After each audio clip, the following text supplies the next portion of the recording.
So if Jupiter is this massive, this dominant, this deeply embedded in the architecture of the solar system, it's natural to assume that it's been protecting us. That idea didn't come from myth, it came from physics. Jupiter's gravity dominates the outer solar system, so when comets or asteroids wander inward, its pull can deflect them, capture them, or fling them back into deep space. In this view, Jupiter acts as a gravitational shield, reducing the number of impacts that reach the inner planets.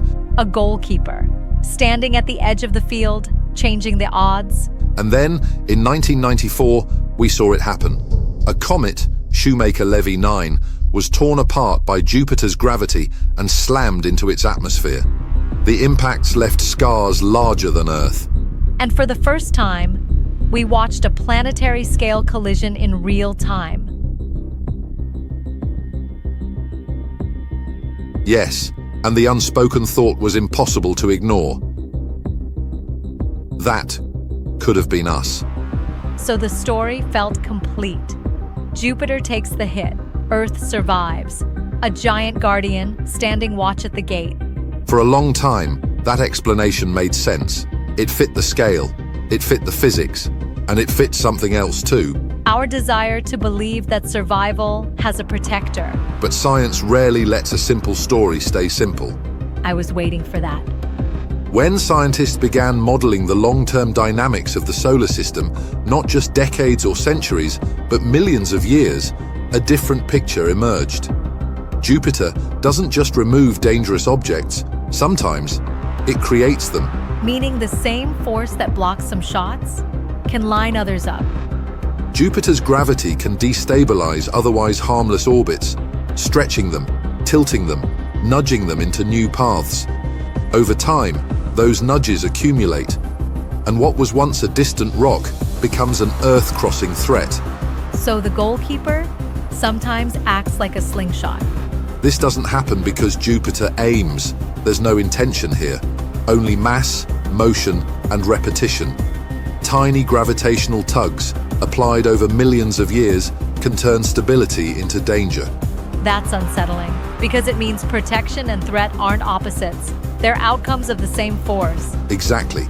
In some eras, Jupiter reduces impact rates, in others it increases them. It depends on orbital resonances, mathematical rhythms that amplify small disturbances until they become unavoidable.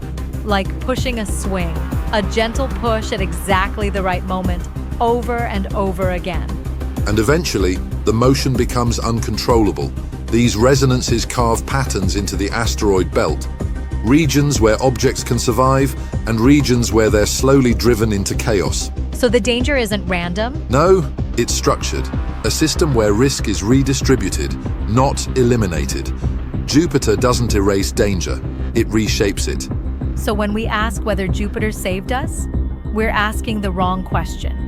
The better question is, how much of Earth's history was shaped by Jupiter's gravity, and how much danger did it quietly send our way?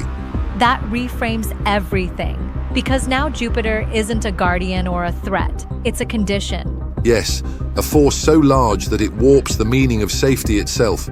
Sometimes it prevents catastrophe. Sometimes it makes catastrophe possible, but it never steps outside the system. So the goalkeeper metaphor still holds, but not in the way we want it to. A goalkeeper doesn't guarantee safety. They just change the odds, and sometimes the shot still gets through. Which means life on Earth has always been playing a game where the rules were written far from the field. Exactly. And once you see that, the story of survival stops being comforting, but it becomes far more interesting.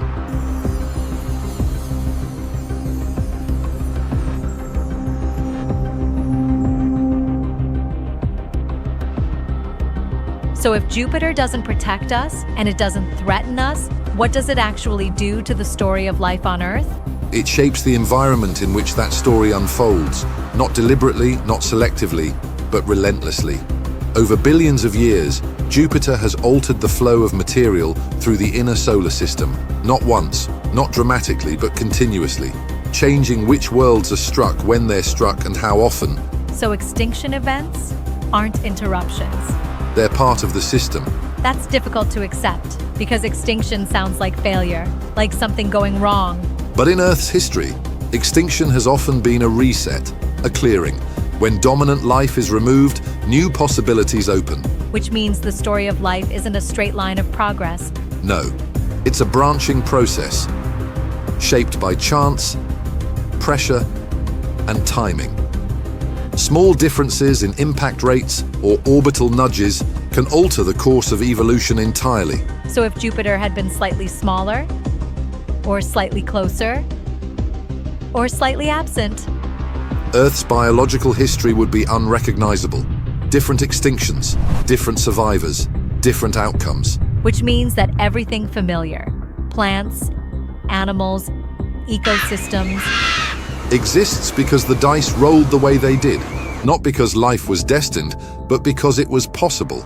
including us, Especially us. There is nothing inevitable about human existence. Our lineage passed through multiple bottlenecks.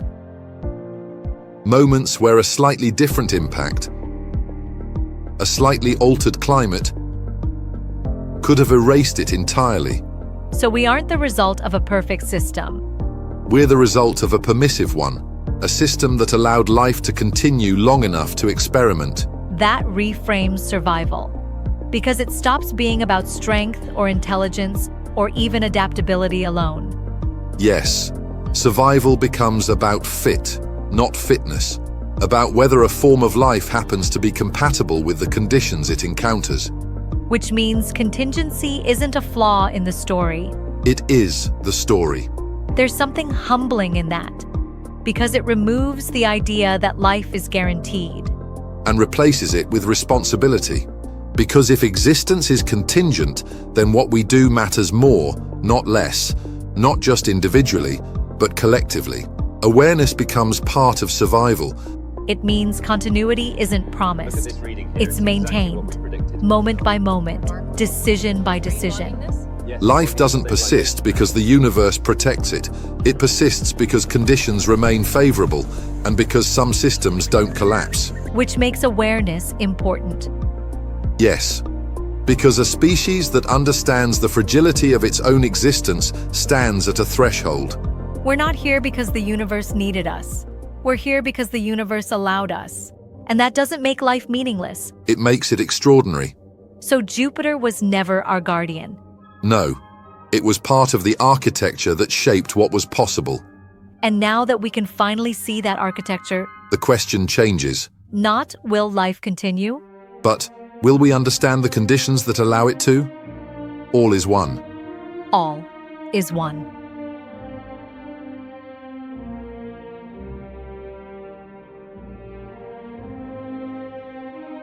When you step back far enough, the story of life stops looking heroic.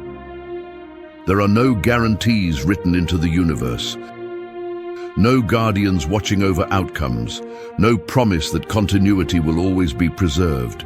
There are only systems, vast, indifferent, ancient, shaping what is possible and quietly closing off what is not. Jupiter never protected us, and it never threatened us. It simply existed, and in doing so, changed the odds. Life on Earth did not endure because it was chosen. It endured because conditions remained permissive for just long enough. That doesn't make life insignificant.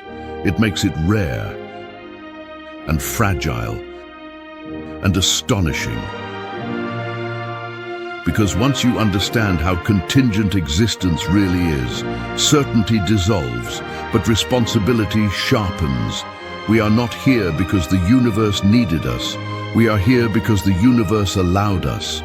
And now that we can finally see the architecture we live inside, the question is no longer whether life will continue, but whether we will understand and care for the conditions that allow it to. All is one.